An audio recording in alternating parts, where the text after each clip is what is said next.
It's on. Guten Tag, meine kleine Schweine.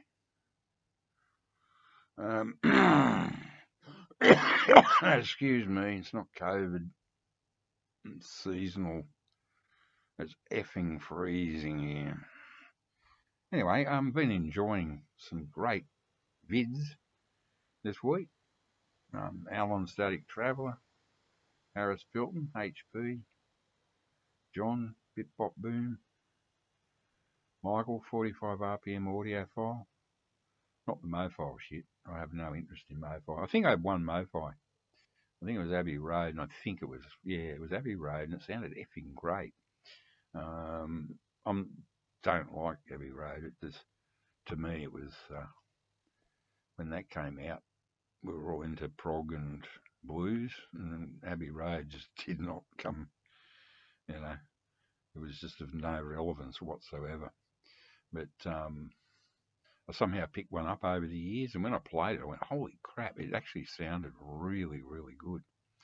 So I gave it to my nephew, and as part of offloading my Beatles vinyl. Anyway, what was that? 10 records no one's got. I mean, I've probably got 1,000 records here no one's got. Just like Dear Mr. Ed, he's got 50,000 that no one's got because no one else bloody well wants them. I'm joking, Ed. Sort of. Here we go. But it's easy for me to do that because in Australia there were so many Aussie hits. There were huge hits down here and nowhere else, and they were world class too.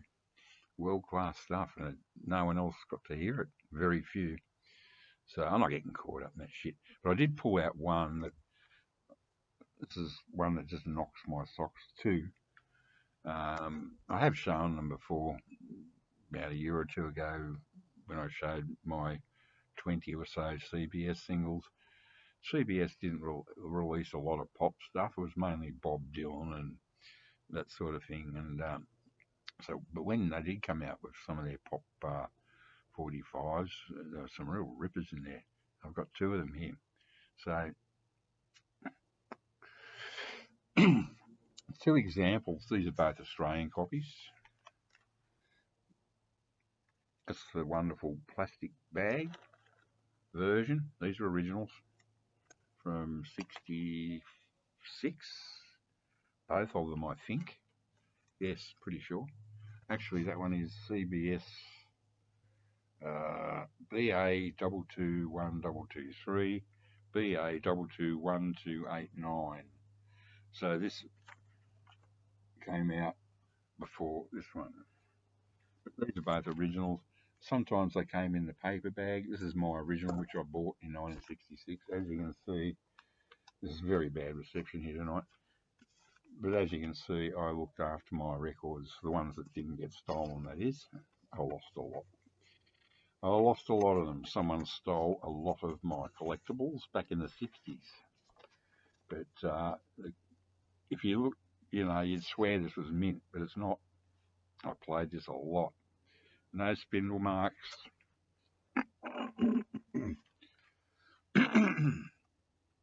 One tiny fingerprint, which I better get rid of, or, it's not much. No spindle marks, no scratches.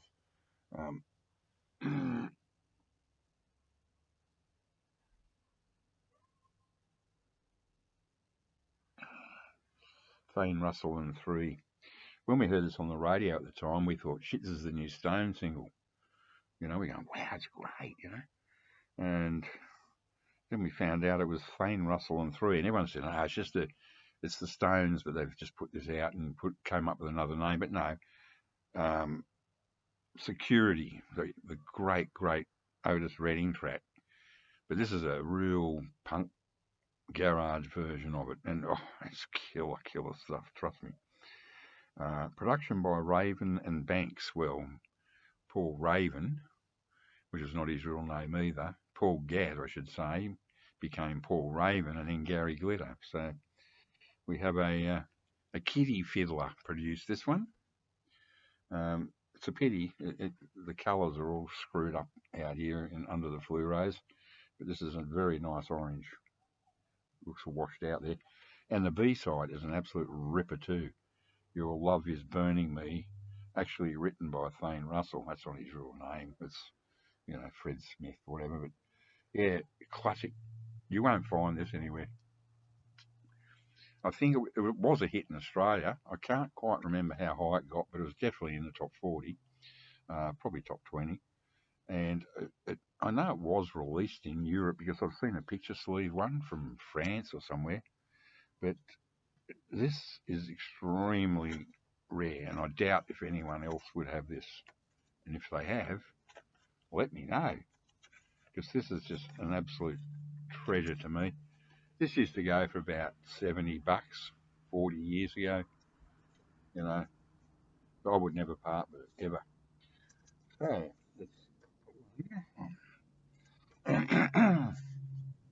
yeah, it's been a good week for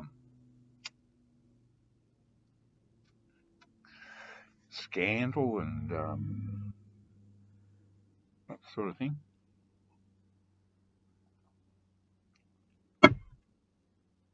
So, and I showed my Sunshine singles, and it'd be of no interest to anyone really, but me. But they're important to me because these were hits, big hits in Australia. Those singles, and they wouldn't have been heard anywhere else. So whatever. But I did show two, and one was Just a Little Bit by Tony Worsley and the Blue Jays, Brisbane band. He was a pommy bastard, came out to Brisbane and had a few hit singles. Just a little bit. His version, him and the Blue Jays version, it's a stomper. It's beaut. And then there's the other one was the Purple Hearts, which had a pommy singer, and also had Lobby Lloyd, Colour Balls, Fame, blah blah blah, so on and so forth. But they're the Purple Hearts, and they both do a version of a song called Just a Little Bit. And I think I've got a feeling that the original was by Roy Head and the Traits.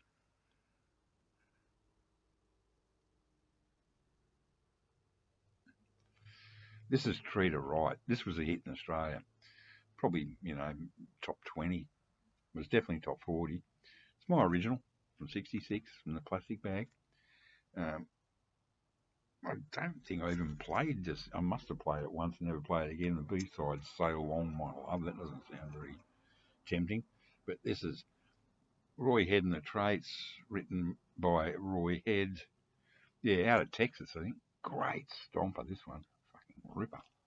And when I heard Just a Little Bit, I thought, gee, that sounds a lot like a Roy Head sort of a track, So I think I read somewhere that he wrote that or he covered it.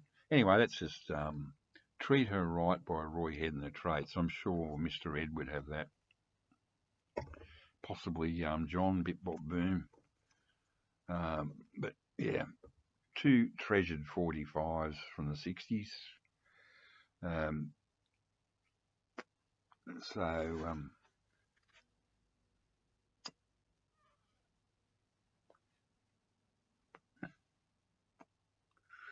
that's about it, I guess. What else was there? Something else?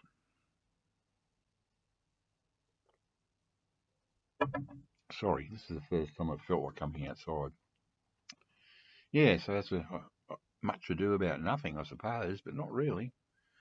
Those two are, to me, like, if I didn't have them, let's put it this way, they would be grails. Anyway, take care all.